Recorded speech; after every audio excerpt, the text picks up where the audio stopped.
بسم اللہ الرحمن الرحیم۔ ٹاپک ہے خباب بن الارت۔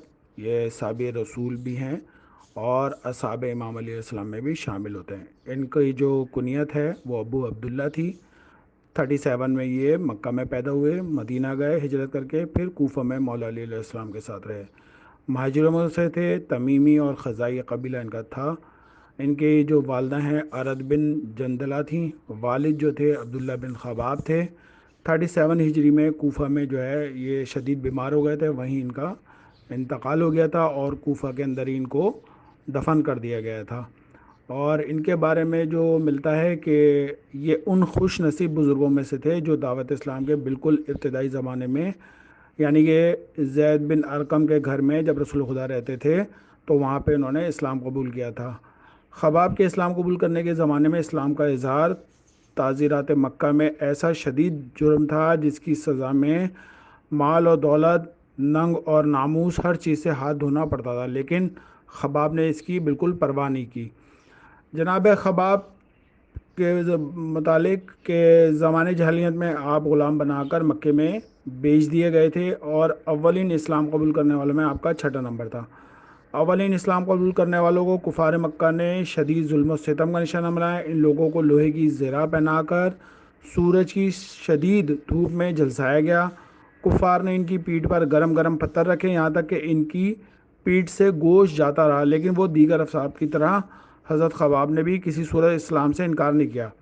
حضرت عمر کے قبول اسلام سے قبل حضرت خباب کا واقعہ حضرت عمر کے بارے میں ملتا ہے کہ خطاب بن نفیل بن عبدالعزہ اور ان کی جو والدہ ہیں خطیمہ ہاشم بن مغیرہ کی بیٹی ہیں، اور بعض جگہ ملتا ہے شام بن مغیرہ کی بیٹی اور ابو جہل جو ہیں کی بہن تھی ہیں۔ ان کے جو ہیں 9 بیٹے تھے اور 4 بیٹیاں تھیں، اور انہوں نے 8 یا 10 شادیاں کی تھی۔ قبول اسلام انہوں نے 7 بعثت، 9 بعثت اور 13 بعثت کے متعلق ملتا ہے کہ انہوں نے اس وقت اسلام قبول کیا تھا۔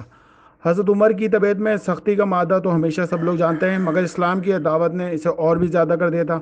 وہ ہمیشہ اس کوشش میں رہتے تھے غریب اور کمزور مسلمانوں کو تکلیف دے کر اسلام سے پھیر دیں۔ جب تمام تکالیف کے باوجود ناتمام مسلمانوں کے پایہ ثابت میں لرزش نہ آئی تو عمر کو خیال گزرا کیوں نہ اسلام کے بانی کا ہی خاتمہ کر دیا ہے، نعوذ باللہ رسول خدا کا۔ اس خیال کے تابع تلوار تھامے رسول خدا کی تلاش میں گھر سے نکلے، اور راستے میں کسی نے پوچھا عمر کہاں جاتے ہو؟ جواب دیا کہ رسول خدا کا کام تمام کرنے جا رہا ہوں۔ اس نے کہا کہ پہلے اپنے گھر کی خبر تو لو کہ تمہاری بہن فاطمہ اور بہنوئی سعید بن زید مسلمان ہو چکے ہیں۔ حضرت عمر فوراً اپنی بہن کے گھر کی طرف گئے اور گھر کے نزدیک پہنچے تو حضرت خباب کی خوش اعلانی سے تلاوت کی آواز سنی، جس سے ان کا غصہ دو چند ہو گیا۔ تیزی سے گھر میں داخل ہوئے، لیکن آہٹ سن کر ان کی بہن نے قرآن پاک چھپا دیے اور جناب ارقم کو جو ہے جناب خباب کو جو ہے چھپا دیا۔ عمر اندر داخل ہوئے اور للکارا، سنا تم دین سے پھر گئے ہو، یہ کہہ کر اپنے بہنوئی سے انہوں نے ان کو بہت مارا۔ اس کے بعد آپ کی بہن جب درمیان میں آئی تو ان کو بھی اتنا مارا کہ ان سے خون نکل آیا۔ اور کیا انہوں نے کہا کیا تم لوگ مسلمان ہو؟ انہوں نے کہا ہاں ہم مسلمان ہو چکے ہیں، تم سے اب جو ہو سکتا ہے کر لو۔ بہن کی بات سن کر عمر کی طرف دیکھا جو خون میں جو ہے وہ غلطاں تھیں۔ رسول خدا کے زمانے میں جب یہ لوگ بیٹھے ہوا کرتے تھے، جن میں جو ہے یہ جناب خباب اور جناب عمار یاسر، جناب مصعب بن عمیر اور جناب بلال، تو جب یہ بڑے لوگ جو ملنے والے تھے عزت دار کہلاتے تھے، تو انہوں نے جب غلاموں کو رسول خدا کے ساتھ بیٹھے دیکھا تو انہوں نے کہا میں تمہیں شرم آتی ہے، ہم اس طرح نہیں بیٹھ سکتے۔ تو پروردگار عالم نے قرآن کی سورہ بھیجی، سورہ انعام کی آیت نمبر 56 اور سورہ کہف کی آیت نمبر 28۔ ان میں سے ایک خباب بن ارد تھے جو قبیلہ بنی تمیم کے لوہار جو جاہلیت کے زمانے میں تلوار بناتے تھے اور بنی زہرہ کا ہم پیمان بھی تھے۔ امارہ دختر سبا نے جو قبیلہ خزا سے تھیں اسے خرید لیا اور کچھ عرصے بعد آزاد کر دیا۔ خباب رسول خدا کی دعوت کے بارے میں بھی باخبر تھے اور دل کی خوشی سے ان کے دل میں لہر دوڑ جاتی تھی۔ جب ان کو خبر ہوئی کہ ورقم کے گھر میں ہیں تو آپ نے وہاں جا کے پیغمبر کی شخصیت کو دیکھا جن میں انسانیت اور صداقت کے علاوہ ان کو کچھ نظر نہیں آتا تھا۔ اس کے ساتھ ہی ان کا ایمان بھی بڑھتا چلا جاتا تھا، اور خباب اسلام لانے والے چھٹے افراد میں سے تھے۔ ان کا اسلام قبول کرنا مومن کے چھوٹے سے گروہ کو دلشاد کر رہا تھا۔ آہستہ آہستہ خباب رسول خدا کے ساتھ ان کے سائے میں رہنے لگے اور بہت کم ان سے دور ہوتے تھے، اور ہر خبر کی طرح یہ خبر بھی رسول خدا کے دشمنوں میں پھیل گئی تھی کہ خباب بن ارد نیا مذہب قبول کر لیا ہے۔ جو ابو سفیان تھا وہ طیش اور غصے کی حالت میں رہتا تھا۔ جب اس کو یہ پتہ چلا کہ مسلمان جو ہیں وہ جلدی جلدی ہو رہے ہیں، تو اس نے جو ہے اپنے غلاموں کے ذریعے، جو کہ محمد صلی اللہ علیہ وسلم کے پیروکار بن گئے تھے، ہماری طاقت اور جلال سے خوف زدہ نہیں ہوتے، غصے کے عالم میں یہ مجمع جناب ارقم کے گھر کے قریب چھپ گیا، اور انہوں نے وہاں پہ ناکہ لگا لیا کہ جب کوئی شخص نکلے گا تو ہم اس کو پکڑ کے ماریں گے۔ تو جو پہلے شخص نکلے تھے موصب بن عمیر، تو ان سے بڑا خوف کھاتے تھے۔ اس کی وجہ یہ تھی، یہ بنی عبدالدار کے سرداروں میں سے تھے۔ اس کے کچھ دیر بعد جب جناب خباب بن ارد نکلے تو ابو جہل نے ان کو پہچان لیا اور ان کے بالوں سے پکڑ کر ان کو گھسیٹا، اور بنی زہرہ کے ان کو سے فکر نہیں تھی کہ بنی زہرہ سے ہم ڈرتے نہیں ہیں۔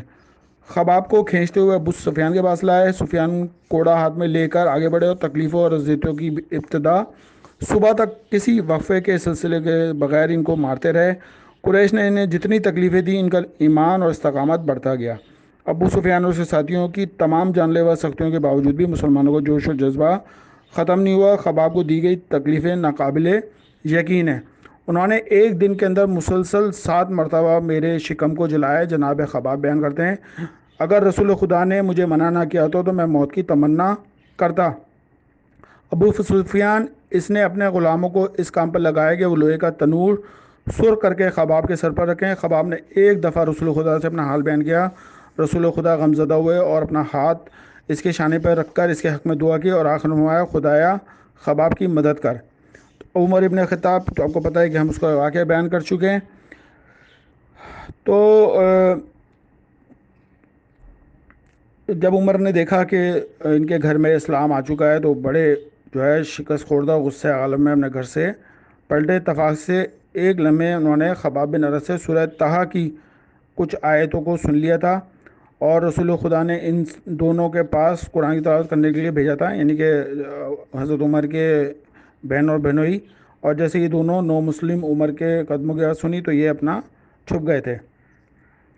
تو انہوں نے اپنے چچا زاد بھائی سعید کی طرف بڑھے، اسے زمین پر گرایا، جیسے ان کے بہن کو مارا، اور پھر جب عمر نے وہ کاغذ لیا تو ان کو دل میں تھوڑا سا رحم آیا۔ خباب سب سے پہلے مہاجر تھے۔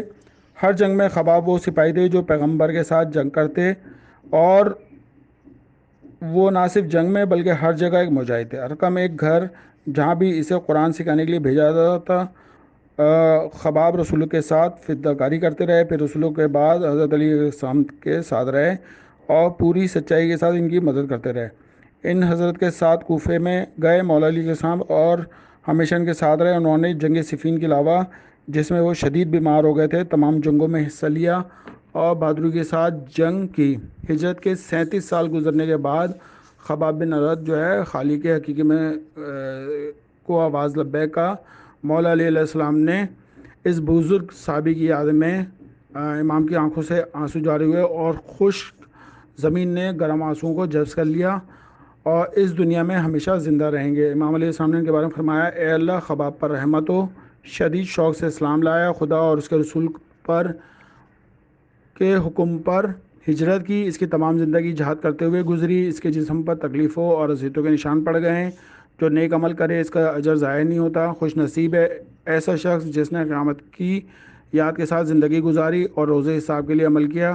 وہ بہت کم چیز پر قناعت کرتا ہے اور حقیقت میں اپنے خدا سے راضی تھا۔ ختم ہوتا ہے واقعہ۔